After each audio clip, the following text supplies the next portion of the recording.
सरकार ने किसानों की बिल्कुल अनदेखी की है।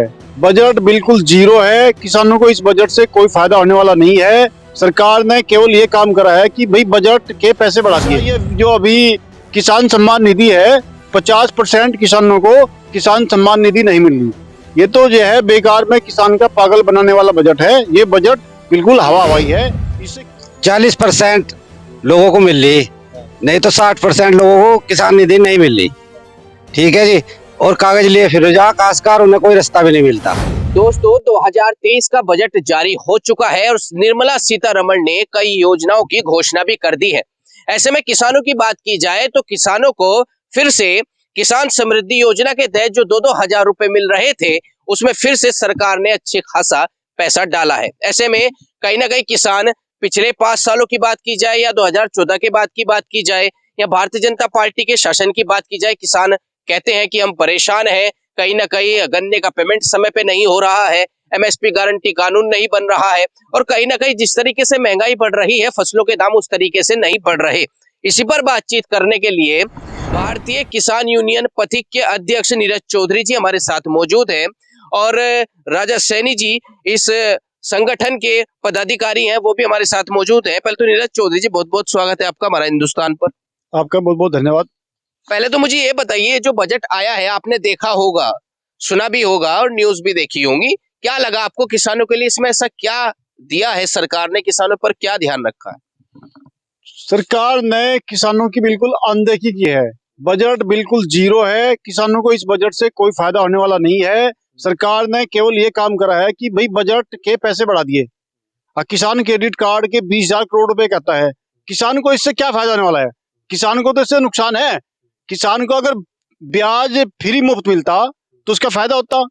ये तो ब्याज देना किसान को, तो किसान क्रेडिट कार्ड से कोई फायदा होने वाला नहीं है।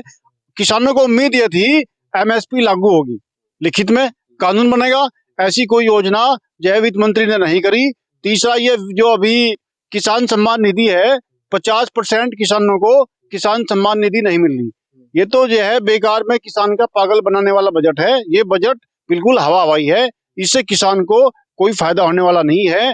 दूसरी ओर जो बड़े उद्योगपति होते हैं, अडानी अंबानी, अभी एक बड़ा उद्योगपति और है LIC का, उसने इतना बड़ा घोटाला कर लिया, उसने बहुत बड़ा, वो भी ऐसे ही विदेश में भागने वाला है। कुछ दिन बाद पता लगेगा। अब मोदी जी का जो दोस्त है वो भैया विदेश में चला गया। मतलब आपका कहना ये है कि जितनी आसानी से उद्योगपतियों को लोन मिल रहा है या जितने जो है परसेंटेज में मिल रहा है, ज्यादा पैसे मिल रहे हैं, किसानों को उतनी आसानी से लोन नहीं मिलता। बिल्कुल, उन्हें तो लोन मिलता है कहीं कहीं 1,000 करोड़ रुपए का, और ऐसा लोन मिले वो लोन चुकाना नहीं पड़ता उन लोगों को। वो तो जो है अपना विदेश भाग जाओ। और इसका जो पैसा आता है वो किसान, मजदूर, व्यापारी वर्ग जो कर है, जो टैक्स देते हैं, उसका पैसा मोदी जी अपने दोस्तों में बांटने का काम करते हैं और उन्हीं लोगों का कर्जा माफ करते हैं। किसान का कर्जा माफ नहीं करते हैं। इसलिए ये जो है, किसान तो वैसे ही कर्जे में दबा हुआ है और सरकार, भाजपा सरकार, किसान पे कोई भी ध्यान नहीं दे रही है। किसान समृद्धि योजना की आपने बात करी, साल में 6,000 रुपए मिलते हैं 3 किस्तों में। इस बजट में फिर से उसकी जो धनराशि है बढ़ा दी गई है। क्या लगता है आपको, इससे किसानों को फायदा हो रहा है? क्या वह 2,000 रुपए किसानों के काम में आ रहे हैं? किसान को 2,000 रुपए, ये पूरा दिन टीवी चैनलों पे, अखबारों में ही आता है किसान सम्मान निधि, किसान सम्मान निधि। क्या मिलती है किसान सम्मान निधि? साल में कितनी मिलेगी? 2,000 रुपए 3 महीने मिलते हैं। 6,000 रुपए साल के हैं। उससे ज्यादा तो हमारे खेतों में छुट्टा पशु, आवारा पशु घूम रहे हैं। उन्होंने हमारी फसल बर्बाद कर दी। बिल्कुल, मतलब किसान तो चौपट कर दिया।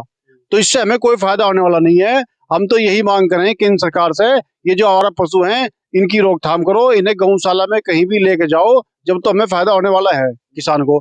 ये इस किसान सम्मान निधि तो खाली जो है नमक में आटे का काम कर रही। इससे किसान को कोई फायदा होने वाला नहीं है। उससे ज्यादा हमारे कीटनाशक दवाई हैं, उन पे सब्सिडी दो। कृषि यंत्र हैं, उन पे सब्सिडी दी जा। हमें मतलब ब्याज मुक्त ऋण दिया जा। ऐसी चीजों पे ध्यान तो देते नहीं, बस किसान सम्मान निधि उठा रखी। क्या होता है 6,000 में किसान पे? तो इससे ये बिल्कुल सरकार बिल्कुल बेकार है। भाजपा सरकार जब से आई है, किसान बिल्कुल आत्महत्या करने के लिए विवश है। कहीं ना कहीं आप देखते हो पूरे देश के अंदर रोज आंकड़े आ रहे हैं, किसान मजबूरी में आत्महत्या कर रहा है। राजा सैनी जी, आप बताइए, क्या लगता है आपको ये जो बजट आया गन्ने के पेमेंट को लेकर किसान परेशान है, कहीं ना कहीं इस बजट में उसके बारे में तो कोई बात नहीं हुई, किसान सम्मान निधि के बारे में बात होती है बस। किसान सम्मान निधि 40% लोगों को मिल रही, नहीं तो 60% लोगों को किसान निधि नहीं मिल रही। ठीक है जी। और कागज लिए फिर जा काश्तकार, उन्हें कोई रास्ता भी नहीं मिलता। और एक गन्ने की पेमेंट देख लो आप, काश्तकार कहाँ तक बर्दाश्त करेगा? एक साल गन्ना बोएगा, अगले साल काटेगा, फिर उसकी पेमेंट की इंतजार करेगा। काश्तकार के पास बच क्या गया? और जो बचा है उसको हमारा पशु खा जा रहे। तो सरकार से कोई उम्मीद नहीं जग रही। बहुत उम्मीद थी बजट में कुछ करेगी सरकार, अगर काश्तकार जो है फिर निराश हो गए, वहीं का वहीं बैठ गया।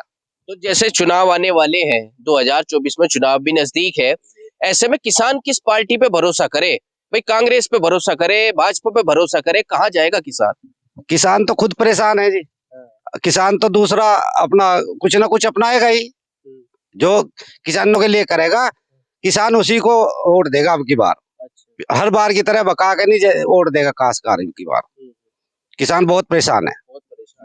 आपको क्या लगता है ऐसी कौन सी परेशानियां हैं जो सरकार तक पहुंच ही नहीं रही, उन्हें पता ही नहीं है? ये भ्रष्टाचार है जी, सबसे ज्यादा भ्रष्टाचार इस सरकार में है। काश्तकार की कहीं से कहीं तक कोई सुनवाई नहीं है। तहसीलों में जाओ, वहां भ्रष्टाचार, कोई अधिकारी कोई भी सुनने के लिए तैयार नहीं होता काश्तकार को। और काश्तकार को कहते हैं अन्नदाता। और सबसे ज्यादा दुनिया आज की डेट में जो परेशान है, सबसे ज्यादा काश्तकार है। नीरज जी, क्या लगता है कई किसान संगठन है, आपका भी संगठन है, कई संगठन बार बार धरना प्रदर्शन करते हैं, राकेश टिकैत जी भी हैं, नरेश टिकैत भी हैं, इसको लेकर बॉर्डर पे आंदोलन भी हुआ, उसके बाद भी सरकार को जो करना चाहिए था किसानों के लिए वो नहीं हो पाया, चाहे बजट पेश हो या ना हो। किसानों का ऐसा है, भाजपा सरकार किसान विरोधी है, उसकी मानसिकता जो है किसानों के प्रति सही नहीं है। वो तो व्यापारियों की, उद्योगपतियों की सरकार है, किसान की क्यों सुनेगी? वो किसान की सुनने वाले नहीं है। अगर किसान की सुनती, जैसे कहा था कि 2022 तक किसान की आय डबल हो जाएगी, डबल आय नहीं हुई, हमारी आय तो आधी होगी। और गन्ने का भुगतान, गन्ना एक्ट हाई कोर्ट के आदेशानुसार 14 दिन के बाद किसान का गन्ने का भुगतान हो जाना चाहिए, नहीं तो ब्याज मिलेगा। कौन सी शुगर मिल ब्याज दे रही? ब्याज छोड़, हमारा तो मूल बिन दे रहे हैं जो गिरे। तो ये किसान जो है, भाजपा सरकार का शुगर मिलों पे कोई प्रभाव नहीं है, बल्कि ये जो बजाज ग्रुप है वो तो इनका मित्र है, इनका दोस्त है। वो पिछले साल का नहीं दिया तक, अगले साल अब डाल दिया हमने, अब ये पता नहीं कब, 1 साल में मिलेगा, 2 साल में मिलेगा। तो किसान की स्थिति जो है बहुत ही खराब है। किसान का बच्चा ये सोचता है, कोई भी हो, वो खेती करना नहीं चाहता। ऐसी क्या मजबूरी है जो किसान अपने बच्चों को खेती में लाना नहीं चाहता? क्योंकि खेती घाटे का सौदा है। अब घाटे का सौदा है, ऐसा तो किसान ही है। कोरोना का टाइम चला, तो सब उद्योग धंधे बंद हो गए, सब लोग बैठ गए, किसान ने 24 घंटे अपने खेत में काम करके अन्न पैदा किया। किसान खाली कहने के लिए अन्नदाता है, लेकिन उसे कोई भी सरकार उसकी तरफ ध्यान नहीं दे रही है। कहा जाता है कृषि प्रधान देश है भारत, लेकिन बजट में सबसे पीछे पाया जाता है हर बार। और कहीं ना कहीं अगर वर्तमान की बात करें, आपने बताया कि किसान के बच्चे जो है वो खेती नहीं करना चाहते, क्या किसान कृषि प्रधान देश में ही सबसे पीछे है, सबसे पीछे खड़ा है? बिल्कुल, कहने के लिए तो हमारा देश कृषि प्रधान देश है और कृषि के बिना काम भी नहीं चलता, लेकिन सारी जितने भी मामले हैं, सारे उद्योगपति हैं, वो उन्हें तो अधिकार है। अगर एक माचिस भी तैयार करते हैं तो उसे पता रहता है कि मेरी माचिस की कीमत 1 रुपया है। किसान अपने घर में अन्न पैदा करता है, गेहूं पैदा करता है, चावल पैदा करता है, गन्ना पैदा करता है, उसे अधिकार नहीं है अपनी फसल का मूल्य निर्धारित करने का। हमारी एक ही मांग है कि एमएसपी लिखित में लागू हो जावे। हमें किसान को ये तो पता रहे कि भाई हमारी फसल इस रेट बिकेगी, हमें तो यही नहीं पता हमारी फसल क्या रेट बिकेगी। तो ये केवल कृषि पे आधारित है, किसान की साथ ही ऐसा है। और कोई भी व्यापार कर लो आप, दूध का व्यापार कर लो आप कपड़ा मिल का, कोई भी, सबको अधिकार है अपनी चीज का मूल्य निर्धारित करने का। केवल देश के अंदर किसान को ही अधिकार नहीं है अपनी फसल का मूल्य तय करने का। आप ये बताइए कि आपके हिसाब से बजट में किसानों के लिए क्या क्या होना चाहिए था जो था ही नहीं?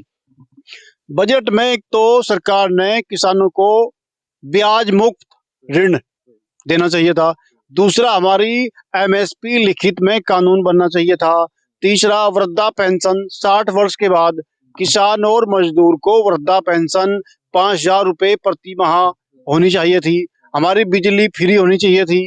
तो इस तरह की बहुत सारी चीजें हैं। सब्सिडी हमें जो हमारे कृषि यंत्र हैं उन पे सब्सिडी ज्यादा से ज्यादा मिलनी चाहिए थी, ये चीज होनी चाहिए थी। ये तो कुछ भी नहीं हुई। कुछ नहीं हुआ। 2024 को कैसे देखता है किसान? फिर चुनाव नजदीक है और कहीं ना कहीं ये बजट वहां प्रभाव डालेगा चुनाव पर। 2024 के चुनाव में सरकार को इस चीज का पता लग जाएगा, उससे एहसास हो जाएगा किसान को, जो उसने तड़पा रखा ना हर चीज के लिए। जब हम अपनी फसल लेके जहाँ हमारी फसल नहीं बिकती, ठीक है, हमें रेट सही टाइम पे नहीं मिल रहा, गन्ने का पेमेंट नहीं हो रहा, तो ये बहुत सारी चीजें हैं। 2024 में किसान जाग चुका है। जो भी सरकार किसान का हित में काम करेगी और आगे वादा करेगी कि हम तुम्हारा काम करेंगे, फसल का एमएसपी लागू करेंगे, तो किसान जो है उसे 2024 में वोट करेगा।